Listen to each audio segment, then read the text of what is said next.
Is Fred Matiang'i a project?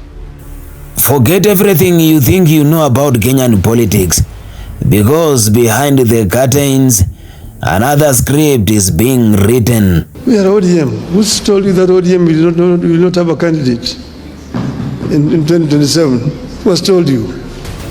This is Kenya's Game of Thrones. In Kenya, politics is not mere governance. It is a theater. It is a blood sport. It is a chess played with lives. Here, power is not given. It is seized, betrayed, reshaped in the silence of midnight rooms. Matiang'i is a project. First, a project of Uhuru, and secondly, a project of Ruto and Raila Odinga. This is Kenya's Game of Thrones. And behold the players of this kingdom's cruel stage. They are Uhuru Kenyatta, the fallen king who still casts a long shadow. William Ruto, the hustler turned president, a survivor of 1,000 storms. Raila Odinga, the enigma, patient as a lion in tall grass. And Rigathi Gachagua, rebel loyalist, well, depending on which door is closed. And the emissaries like Matiang'i, Kalonzo, Karua, Kioni, Wamalwa, each is a pawn, each a knight, each with eyes fixed on the throne of 2027. That Matiang'i could be Uhuru's project. This is Kenya's Game of Thrones, a tale not of manifestos but of daggers hidden in handshakes, a story of enemies who curse each other by day and then they sip tea at night together, a kingdom where loyalty lasts only until the next bargain. And betrayal, well, betrayal is the true currency of survival. Here, coalitions are illusions and alliances are shadows, and the future of the nation is traded in whispers behind guarded gates. Welcome, dear viewer, to the saga you were never meant to hear. This is Kenya's Game of Thrones. That Matiang'i could be Uhuru's project so that Uhuru can deal with the challenge.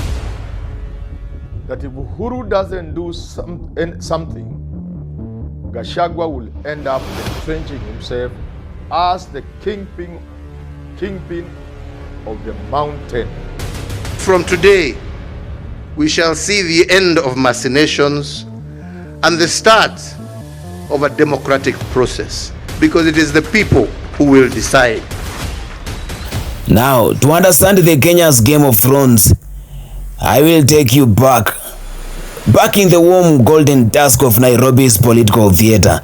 The Jubilee delegates gathered 3 days ago. This was an assembly heavy with memory and ambition. And at the podium there stood Uhuru Kenyatta, the former president whose silence had for months been mistaken for retreat. Yet on this day, his voice carried the weight of a seasoned kingmaker. Ladies and gentlemen, I have been in active politics for the greater part of my life, 40 years plus. I have seen its good, I have seen its bad, and even its ugly.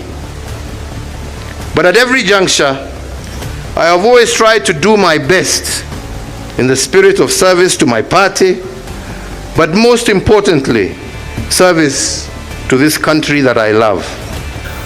President Uhuru smiled, a smile that masked both charm and warning, and with a deliberate cadence, he draped the mantle of Jubilee's presidential hope upon Fred Matiang'i. The hall stirred, applause blooming like a sudden storm. But the applause was not the story. This was the story. And now walk with me.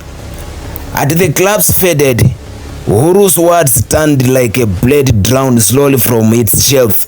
He cut into the very government of William Samoei Ruto, his one-time deputy, but now is the nation's captain.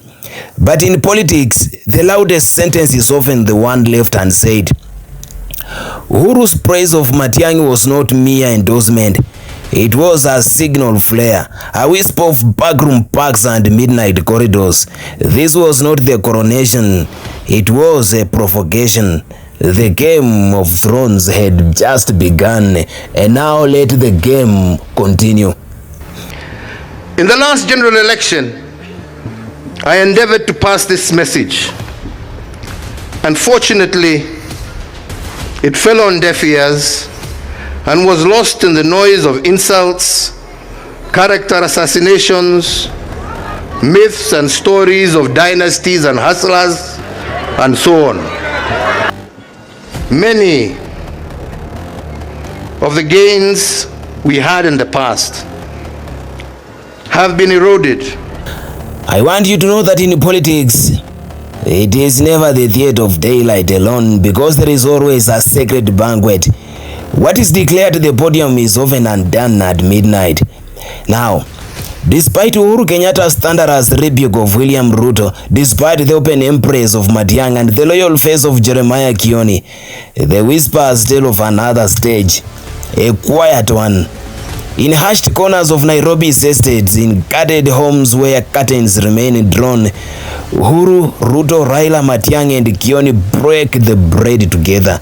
Strange companions, sworn rivals, yet in the shadows they share tea, share silence, they share plans no citizen is meant to hear. Now let me tell you the paradox of Kenyan politics. Enemies of the day are conspirators at night. The Game of Thrones is not played in rallies or delegate halls. It is played in whispered bargains, in handshakes that never reach the cameras. That Uhuru Kenyatta will be ganging up with Raila Odinga and Ruto to face the united opposition. Fred Matiang'i was simply the messenger of the king. He was clothed in loyalty to Uhuru Kenyatta but dispatched into the fire of the Okoa Kenya coalition. There, at the table sat Kalonzo Musyoka, Mother Karua, Eugene Wamalwa and Rigathi Gachagua. To the unsuspecting, this looked like a unity. But to the trained mind and the eye, it was an alliance switched with suspicion. But within that circle burns a particular enmity. Uhuru Kenyatta and Rigathi Gachagua. Their quarrel is baptized in bruising waters of the 2022 elections. Uhuru betting on Raila, Gachagua riding with Ruto, and then the dust settled. It was Rigathi who entered State House while Uhuru retreated into the silence. And then there came the stealing of the ships and the burning of Uhuru Kenyatta's family. And since then, their rivalry has hardened into a battle for the soul of Mount Kenya. Uhuru sees himself as the custodians of his father's legacy, but Gachagua brands himself as the son of Mau Mau, the true voice of the mountain. Every word spoken in Okoa Kenya, every move made, it carries Uhuru's hidden feud. A feud that will define the Kenya's Game of Thrones. Wangapi wanasema Kasongo hawezi danganya sisi tena? Sasa huyu Kasongo amepanga jama ya kutawanyisha opposition, lakini sisi tumekataa, na ndio tumekuja hapa na Kalonzo na Eugene na Mother Karua na JB Muturi na Linturi na mimi Mandrigi. What could me in this Kenya's Game of Thrones? Because this is the double speak in the shadows. Impeachment told one story. Rigathi Gachagua at war with William Ruto, yet beneath the headlines another whisper persists that Rigathi Gachagua may not be as entrenched as the public drama suggests. Jeremiah Kioni alleged that in Narok, Gachagua told leaders of an arrangement with President Ruto. Emissaries sent, deals whispered, promises to sort houses. Before the formal talks, Gachagua himself confessed to meetings where Ruto's men offered him billions to resign. 2 billion Kenyan shillings to be exact. Even 10 billion Kenyan shillings. He claims to have recorded these encounters in guarded safe houses. To the ordinary eyes, these are threats. But to the analysts like us, these are a proof of an open line still alive. For in Kenya's politics, the fiercest rivals often share the same fire when the lights are out. But let us ask this question. Why will Geoffrey Gachagua play both sides? Well, because politics is survival.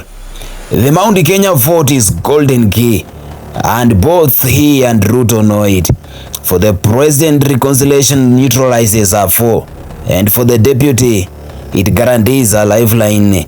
And so in this Game of Thrones, betrayal and loyalty may simply be two faces of the same coin. Hawa ni watu wamechanuka, wanaona mbele, na wewe utajua hii watu ya Kiambu kura ikihesabiwa. Now let me show you the real Game of Thrones in Kenya's politics. Kenya's politics is not a contest of speeches, not a clash of parties, not even a quarrel of personalities. It is the real Game of Thrones. It's a relentless struggle where every smile is a mask, every handshake is a dagger, and every alliance is a rehearsal for betrayal.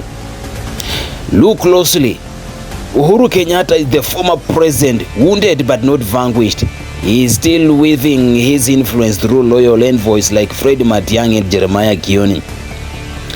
And William Ruto, the mass of survival, is playing both hunt and hunted.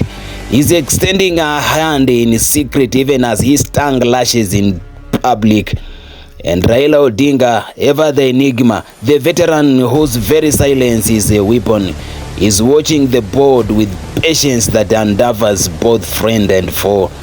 And then Rigathi Gachagua is painted as a rebel, yet possibly whispering in the same rooms as the king he opposes. And around them gathers the other players, Kalonzo, Mother Karua, Wamalwa. Each is clutching a fragment of hope. Each is calculating where the mountain's shadow will finally fall.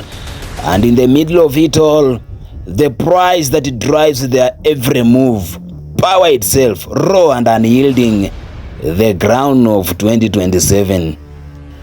This is the story not told in the press conferences, not captured in headlines. It is the story of midnight conclaves, of guarded compounds where teacups clink softly as the nation's future is drafted on napkins. A story of betrayal discussed as loyalty, of coalitions that look united but they bleed suspicion, of enemies who quarrel in daylight but conspire at night.